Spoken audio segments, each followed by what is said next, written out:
What is going on, y'all? I want to tell a story about a deal that I avoided losing money on. Someone I had previously networked with had sent me this deal earlier in the year, and it was super intriguing. I actually spent a good amount of time on it. And she had an appraisal to back it up, swore up and down it was a killer deal, was really excited about it, and there was no way that it wouldn't be great. Well, long story short, I looked at it, turned it down, despite an appraiser putting a value on the deal that would have made it good. And so what happened? That person did the deal anyway, finally sold it yesterday, and she lost money on it. And so I want to talk through the lessons here because I think this is really important, and I've lost enough money on deals, and I don't want that to happen to any of you. Who am I? My name is Ryan Rice. I'm a full-time real estate investor. I have been doing this for 4 years. This year will gross over $1 million, and I've lost plenty of money on deals to the point where when I talk about losing it, it might be worth listening. So here's what happened on this one. This person reached out and said, hey, I have this really good deal. I have it under contract, but I don't have capacity to close on it. And so I want to see if you'd like to do it together. And I'm always interested. And so I said, send it over. It was super interesting. It was a more expensive house for this area. The purchase price was $550,000, which in Central Virginia is pretty high for a single family investment. Normal flips, most of the deals that I'm doing, I'm purchasing anywhere from as low as 60 grand to in the 200s, right? 550 is a higher deal for this area. What made this deal even more interesting is the house was full of guns and ammunition. So the seller had passed. It was a probate situation, and the seller had tons of guns and ammunition in the house. And some of the guns were really rare, expensive guns. And there was actually one particular gun that was this World War II used gun that was completely illegal unless you had a bunch of paperwork, which the seller did. But it was basically this machine gun taken out of a World War II airplane, and it was modified a little bit so someone could shoot it. Anyhow, it was pretty cool. After talking with a gun guy and looking at the details and the economics of the deal, pulling comps, even bringing in another investor partner to give me another opinion, I just didn't think the deal penciled. I thought we needed to get it for at least another $50,000 cheaper, maybe even a little more. And the person who brought me the deal was utterly convicted it was great. She paid for an appraiser to come out, assess the value, and the appraiser said it was worth $670,000 in its current condition. And so for those of you counting at home, getting a house worth $670 for $550 would be a pretty good deal. And I'm usually pretty conservative in my underwriting, and I thought the house would conservatively be worth around $650 after fixing it up. And I saw upside even to $700,000. But it needed about $40,000 to $50,000 to get to resale condition. It was it was in it was in decent shape, but it needed some good cosmetic work. And so being worth $650 after 40 to 50 grand in it versus an appraisal opinion of $670 in its current condition are obviously two very different things. And the person who brought me the deal was also feeling a little bit of pressure from the seller. The seller was expressing urgency because the buyer who had it under contract, she couldn't close on it herself, so she asked the seller for an extension. And the seller reluctantly granted, at least as far as I know, but was apparently saying that there was significant other interest. There's other people reaching out to them with interest to purchase it. And I think it definitely provoked some scarcity in the person who brought me the deal, right? There's other people. There was this fear of missing out. So in the end, I told her I was out, but I did connect her with a private lender who ended up funding the deal for her. And so because she was able to find the resources to do it and because she was convicted that it was good, she closed on it herself. Well, she reached out to me a few weeks ago because she had listed it. It was all finished and it wasn't selling. It was on the market for a little bit. And she wanted to know if I knew anyone who wanted it. And I didn't off the top of my head, but I went ahead and I looked at what was going on for her and I offered some suggestions. And she actually told me she was going to take it to auction because she didn't know what to do because it wasn't selling on the open market. So I gave her some suggestions. She decided to put it back on the market, and she made a few adjustments. And shortly thereafter, she put it under contract, and then yesterday she finally closed it. Well, I talked to her after. I talked to her actually earlier today, and she shared that she lost on it.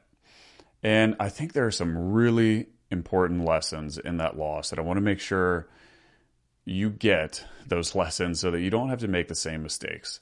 And I have made plenty of them. And while I'm grateful for those learnings, it's those learnings that have prevented me from taking on this deal in the first place. And I would have been the one who lost money. And by the way, when she initially brought me the deal, she thought it was so good. She wanted to make a $50,000 assignment fee, wanted me to close on it at $600. So, I mean, the economics were just very, very far off, in my opinion. So the first learning, an appraiser's opinion of value might be a helpful piece of data, but at the end of the day, it's only that. It's just one piece of data. And to make a buying decision when you're going to flip a house, you need multiple pieces of data that tell the same story. And based on those multiple pieces, I interpreted the data to mean the house would likely sell in the $650 to $700 range. By the way, it sold for $695. The person who brought me the deal was convinced that because an appraiser thought the as-is condition was $670 and that it would go for high 700s after fixing it up, that those things must be true, and so she proceeded with the deal. And that is the lesson that I want to make sure that you understand. No matter what one person tells you, even if that person is a, quote, credible source, like an appraiser, it's their job to understand the value of a house. One person saying something is only one piece of data. And anytime we do a deal on one piece of data being true, and if it was not true, we have the risk of losing, then we're taking on unnecessary risk. So don't ever do a deal because an appraiser or even a realtor says that the value of the house is X. If the person who gives you that opinion is not willing to buy it at those numbers themselves, then the opinion just doesn't carry the weight. It might be their best effort, but that doesn't mean that that's where the house is going to sell. Now, if you have someone who does deals for a living and they are willing to buy it and they give you their assessment, that might be a little bit different, right? Because that person is willing to take on the risk of the opinion that they're giving you. And in that case, the weight of that opinion, I think, would go further. But always remember, just because an appraiser has an opinion of value, or a realtor for that matter, that doesn't mean that that's where the house will sell. It's just one opinion. And I think that's a very important learning. Learning two, if you have someone who does the thing for a living that you want to do, and so in this case, she wanted to flip a house. If you talk to someone who flips houses for a living and that person doesn't think it's a good deal, that carries significant weight. And despite all of the excitement that you might feel because the deal might be good according to this appraiser, it doesn't matter. I gave her the opinion. I didn't think the deal penciled. She was convinced that it did pencil due to the appraiser's opinion. And also, I think, due to the emotion of potentially it being really exciting and the fear of missing out. Right? So if you are seeking out the opinion of someone who does what it is that you are wanting to do for a living, and that person thinks it's good, that carries more weight than the opinion of an appraiser. Lesson 3, don't let the idea of scarcity or the fear of missing out provoke you to take an action. You need to take action because you're convicted the action itself is good, despite what emotion that you feel. If you're feeling a fear of missing out, it might be best to just sleep on it and be patient. Whenever you do something because you have this feeling that you have to do it right now, I've always found it beneficial to wait. And then if you still feel it's a good idea later, then maybe do it. Learning 4. I didn't share this in the story, but the person who brought me the deal had some sort of firearms person. I think it was a police officer or a sheriff walk through the house with her. And that person told her that the ammunition in the house was worth hundreds of thousands of dollars. And one would think that a sheriff might know this information. And this piece of information contributed to the level of excitement that she had. right? Oh my gosh, this deal is amazing. It's got hundreds of thousands of dollars of ammunition in it. However, we have to consider the fact that a cop or a sheriff isn't going to give you hundreds of thousands of dollars for the ammunition. And so to figure out what the actual value is, you need to talk to someone who would actually buy it. And when we talked to a gun dealer, which in this case, that would be the person who would buy all the ammunition, the person said the ammunition was worth a few $1,000s tops and gave very logical reasons for that value. I didn't know a ton about guns and ammunition. This person clearly did. The person didn't give me any reason not to believe what they were saying was true. In fact, it was the opposite. And what they told me carried a lot of credibility. And I chose to take what they said at face value, and it sounds like that was good advice. So, to sum it up, you have to let data dictate your decision making in this game of real estate. And if there's not enough data, then you're speculating.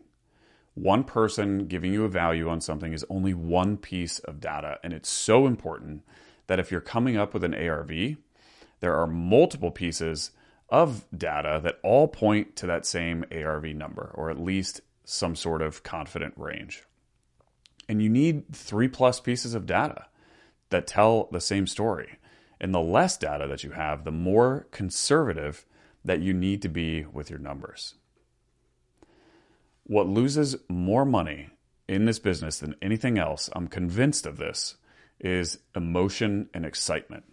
Excitement over doing a deal, excitement over what, quote, could be, excitement over the upside. That emotion and that excitement cost me a lot of money early on in my career. But a good deal is a good deal despite excitement. A good deal is still a good deal when you say, what is the downside? And then the answer to that question, you say, yes, I can live with that downside. Feelings mean nothing because the data is what always says that it's a good deal.